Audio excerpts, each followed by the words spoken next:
What's up, everybody? So today's tifa tards like to cosplay and LARP as revolutionaries, but back in the 60s and 70s, we had the real deal. We had people that would actually fly over to red areas and train with guerrilla fighters and actually learn useful tactics. Where today you've got whatever this is. What I see is a bunch of people about to find out that that girl boss crap in the movies don't work in real life. Just look at how he's holding the bag. Have you ever seen anybody square up and just bend over at the hips and throw their head way out in front of them? But I guess on the bright side of things, the feminization of America's youth hasn't really helped the revolutionary cause. And at least today they identify themselves with septum rings and blue or purple hair. I'll just refer to them as the LRADs. And there's two main kinds. There's the absolute dregs of society. And, I've been around and went to parties with people like this. What it always reminded me of was junior high, and everybody is trying to be the biggest D-bag that they can. It's like a contest. Now, I can't fault anybody for the way that they look. I mean, that's out of your control. You're just born that way. But it's seriously a bunch of really ugly people inside and out. And it's like I talked about recently with them removing beauty from art. They actually despise beautiful things, and I'm just kind of psych profiling. I'll get more into that here in a little bit. But you have the absolute dregs, and then you have the affluent middle and upper class kids. And apparently freshman 101, once you get to university, is just guilt-tripping anyone from a decent family into denouncing their privilege and despising themselves because their parents worked hard and were successful. Here's what that looks like 2 generations in. I just find it incredibly morally unethical to bring another human being, another child, into this late-stage capitalistic shit show that is causing the literal extinction of our species. In our life. As she is sipping her coffee that the capitalists brought in from South America, recording a TikTok on a phone made by comrades that make 5 cents a day that her parents paid $1,200 for, in her nice air-conditioned 78-degree room, she complains to other tifa tards how the system that made all of this possible is evil. So with what we see today, I'm not sure if I can do justice to how different things were back in the 60s and 70s. We're talking about millionaires' daughters robbing banks and blasting away at somebody. Between 1971 and 72, the FBI recorded over 2,500 La Bombas across the United States, an average of nearly 5 per day. That one stat alone would make this one of the most turbulent times in American history, but they don't talk about this in history class, just like they don't talk about the role that comrades have played in some of the biggest atrocities in the modern world. All you hear about is the make love, not war hippie music scene, which, yes, there were a lot of peaceful people that fell into that category. But when they just focus on that and ignore the fact that 5 buildings a day were going up, I see that this is remembered a lot like today's fiery but mostly peaceful protests. Ignore all the shrapnel. Here's a girl with a flower. Since they control the media, they've managed to keep the spotlight on things like this and ignore all the rest of this. So everybody's heard of the Black Panthers, right? They were kind of a civil rights activist, paramilitary group. Well, sorry, black folks, y'all got the short end of the stick on this one because this is the only group that people view that way. The white kids were just as bad, if not worse. And there were hundreds of other groups of all walks of life just like this. And I'm just starting with the Black Panthers because everybody knows them as a no-nonsense, don't trifle with them kind of group, right? Well, that's kind of how you should look at all of these groups. Just to name a few, the Young Lords, a Puerto Rican social justice organization that formed from a street gang in Chicago.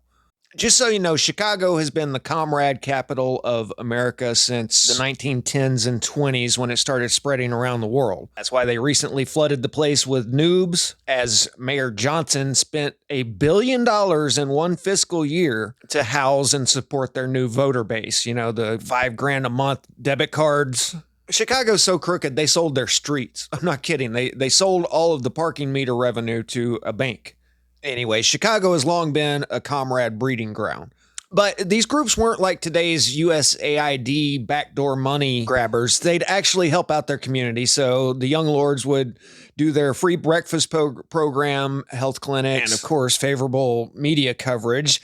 They were targeted by government surveillance and experienced internal conflicts, which is a sanitized way of saying they did things that warranted federal investigations and then broke up into rival gangs. Then you had the Brown Berets, an influential Chicano civil rights group founded in Los Angeles. Modeled after the Black Panther Party, they wore berets as a symbol of unity and resistance and focused on issues such as police brutality, educational inequality, and poverty within Mexican-American communities. It always sounds so good on the surface, but this organization formally dissolved in 1972 due to internal issues and pressure from law enforcement. Basically, all of these groups broke up due to internal power struggles, and make no mistake, the three-letter agencies were all up in here. So if you go to a meeting with 20 guys, you have to expect that one or two of them at least are feds. You even had the White Panther Party, an anti-racist militant socialist group founded in Michigan by white radicals to support the Black Panthers. Their members were deeply involved in the counterculture, and always look out when they start making up new words like counterculture. And they were big in the rock and roll scene, working with minority rights groups in the Rainbow Coalition that we'll talk about in a second. But following the imprisonment of several members, which happens a lot, the group rebranded as the Rainbow People's Party. Rainbow anything, watch out. It's been a symbol to those in the know for a very long time. You had these groups popping up on college campuses all across the country, coordinated effort, and by this time, the universities were full of LRADs. One of the crazier groups was the Weather Underground, and once again, there's the Rainbow. And they were kind of a splinter group from the Students for a Democratic Society. You guys picking up on any pattern recognition here? They started out as the Weathermen, which one of the founders famously penned their manifesto while tweaked out of his mind. And I can see this guy chewing on his eyebrows at 1 a.m., convinced that he's going to solve all the world's problems by the time the sun comes up. It's kind of how that substance works. And they went from being some LRADs in the Students for a Democratic Society to issuing an open declaration of a state of war against the United States government, where they started a La Bamba campaign targeting government buildings and several banks. Some attacks were preceded by evacuation warnings. Once again, everything online sugarcoats and is in favor of these people, so they paint all this in the best possible light. And these were just intended as an act of protest. That's all. And keep in mind, at this time, you could go down to the hardware store and buy dynamite by the pound, which is exactly what they did. They issued a communique in connection with the incident at the United States Capitol on March 1st, indicating that it was in protest to the U.S. invasion of Laos. So much for the Make Love Not War slogan. And by the way, slogans are the comrades' bread and butter. That's another product of Red Chicago right there. Then in 73, the Weather Underground hit an ITT Inc. building in New York for their involvement in the 1973 Chilean coup d'etat. In 1975, they hit the U.S. State Department building in response to the escalation in Vietnam. So, like I said, these people actually meant business and had some big balls. And we're lucky that Tifa today is just a watered-down version of this. Otherwise, we'd probably be in a full-blown civil war by now.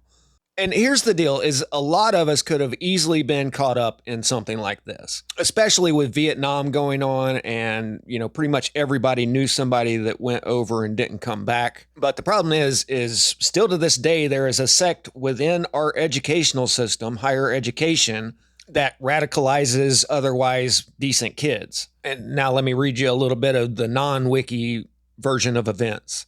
Diana and Bill joined the Students for a Democratic Society, the largest group in the American student movement at the time. They joined the SDS when it was both at the height of its power with over 100,000 members nationwide and also on the brink of internal collapse. At the time, the SDS was split into two warring camps, go figure.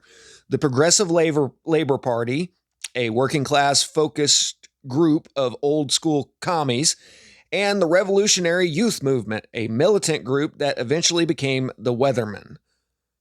And just like the tifa tards today, this was a status symbol. The more radical you were, the cooler you were. And they believed that any action, even violence, was justified to combat racism and imperialism.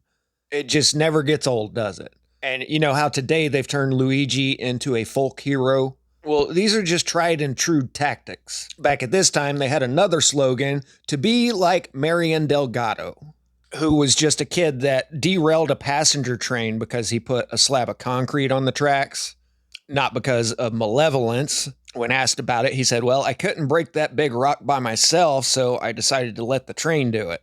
So he was really just a kid that was ignorant of the consequences of his actions. But you can see the allegory of a simple act like that having such devastating consequences. Stuff like that gives the LRAD loonies a hard-on, and I mean that literally. There's a fine line of perversion between violins and intimate acts, let's say. And when you get to the upper echelons of these cults, there's always some perversion going on. Let's look at Diana Alton, for example. I'm sure you guys have all seen the memes today where a pretty girl goes off to college and next thing you know, she's a complete freak. Well, that's exactly what happened to Diana. She belonged to one of the wealthiest families in the state of Illinois. Her father, James Alton, was a businessman who encouraged his daughters to think about the world critically. Then when she was 21, she spent 2 years volunteering in Guatemala, which had a profound impact on her worldview. During her time there, she became friends with an American socialist who convinced her that Guatemala needed a revolution. He explained to her that charity alone couldn't fix the problem of inequality in the country. Guatemala was controlled by a handful of ultra-wealthy families, he said, who prospered while everyone else suffered. Diana became deeply ashamed of her privilege and took a vow of poverty. Same old white guilt trip. Now let's fast forward a few years to where she joins the Weathermen. Members were told to give up jobs and to cut off all personal relationships. Personal assets were handed over to the group. Diana gave her collective the shareholder checks and credit cards she received from her father's company. And they prey on the sensitive rich kid just for that reason. It only takes one trust fund baby to fund the entire cult, you know?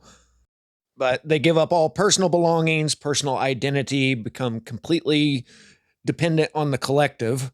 Then comes the real indoctrination, where they're told to break taboos to teach them to become hyper-obedient soldiers. Diana's collective smashed tombstones in a graveyard. They offed a cat, cooked it, and ate it. Committing unthinkable acts put their inner values at odds with their actions, and the unthinkable acts are a polite way of saying freaky. And it kind of seems to never fail in groups like this. Whether religious or extremist, it always goes that McUltra route. Committing unthinkable acts put their inner values at odds with their actions. Internal contradiction made them experience cognitive dissonance. To ease the mental discomfort caused by committing these acts, they had to learn to suppress and change their previously held principles. The Weatherman leadership challenged societal norms about sex through a practice they called smash monogamy. They said that monogamy needed to be destroyed because it was possessive and patriarchal. It's always the patriarchy's fault. Couples in the group were forced to break up, even married ones. They held orgies, believing that sexual inhibition would make them a more harmonious fighting force. Eventually, this led to an outbreak of STDs. Mark Rudd wrote that he knew things had gone too far when he was in bed with a woman who had, I'm not going to gross you out. It wasn't uncommon for men with power in the group to tell women to break up with their partners as a ploy to sleep with them.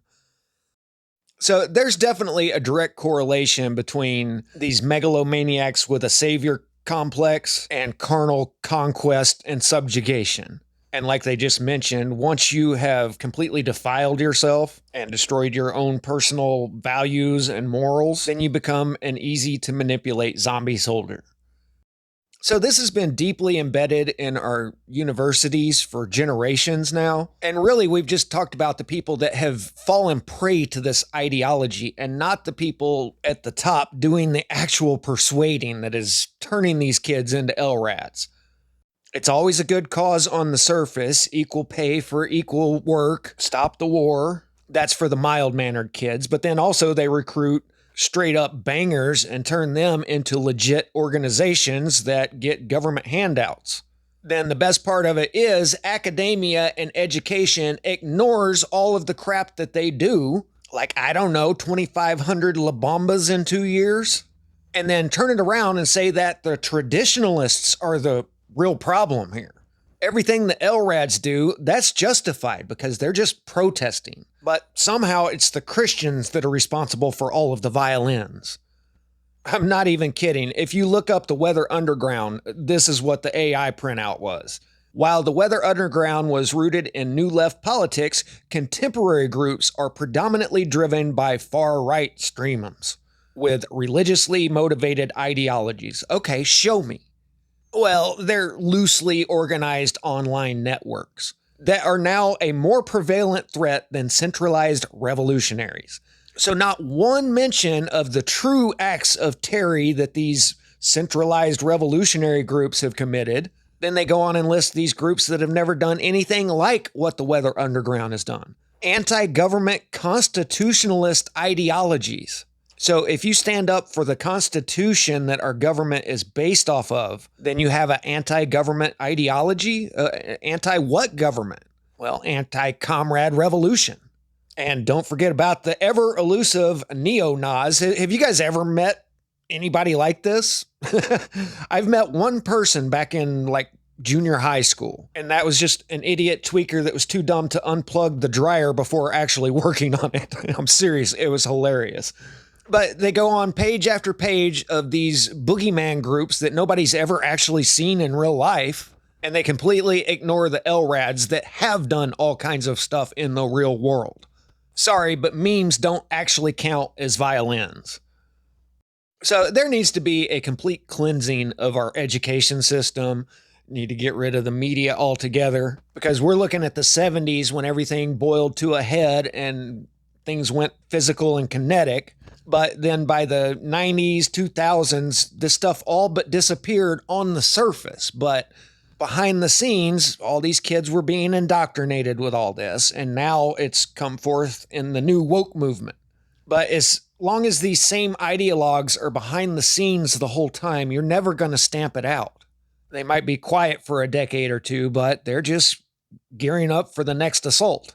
And the thing is this is always going to appeal to the younger generation. It's really easy to point out the problems in the world and then blame it on this person or that. And the only thing this is good for is toppling the existing power structure. But then none of them have ever thought about what comes next. That's because there's no goal that they're working towards other than destabilizing a country and hoping they can come in and pick up the broken pieces. And this guy right here really sums all that up. Okay, you got your glorious revolution, now what? Brought up the subject of what's going to happen after we take over the government. We become responsible then for administrating, 250 million people. And there was no answers. No one had given any thought to economics. How are you going to clothe and feed these people? The only thing that I could get was that they expected that the Cubans and the North Vietnamese and the Chinese and the Russians would all want to occupy different portions of the United States. They also believed that their immediate responsibility would be to protect against what they called the counter-revolution. And they felt that this counter-revolution could best be guarded against by creating and establishing re-education centers in the Southwest. Where we would take all the people who needed to be re-educated into the new way of thinking and teach them how things were going to be. I asked, well, what is going to happen to those people that we can't re-educate? They're die-hard capitalists. And the reply was that they'd have to be eliminated. And when I pursued this further, they estimated that they would have to eliminate 25 million people in these re-education centers.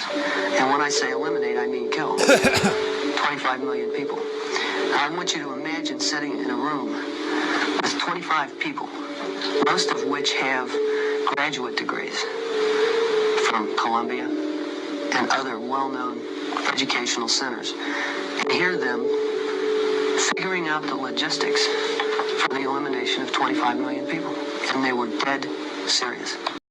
So, yeah, you want to talk about rebel without a clue. Their whole goal is just to break the system and hope that some comrade country comes in and takes over. That's a genius plan. So, like I've said, freedom of speech is a great thing in a high-trust society, but it's also one of our biggest weaknesses because you're just giving these guys carte blanche to poison the minds of our youths. And then these people that are wrapped up in the comrade delusion are encouraged to become teachers. So really, the only way to combat that is to get traditionalists to become teachers and to take back our education system.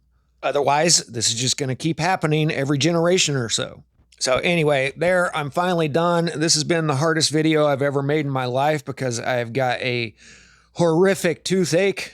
I'm telling you, it's not been a good month for me. And I've managed to get about 3 hours sleep in the last 48 hours. It's hard to even think straight.